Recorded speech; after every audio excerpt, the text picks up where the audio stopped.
Yan guys, nagluto ako dahil malamig. Nagluto ako ng sinabuan na yung nilagang oxtail. Ito, ayan, oh, ang lambot-lambot na siya.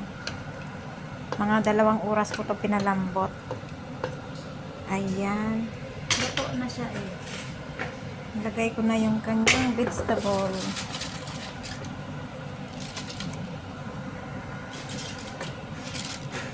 Dahil malamig ngayon, ang sarap humigop ng sabaw.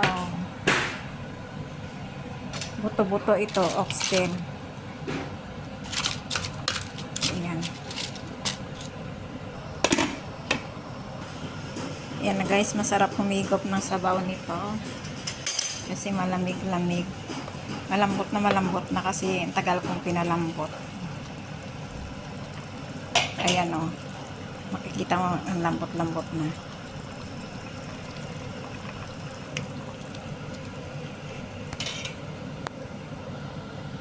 Off na natin.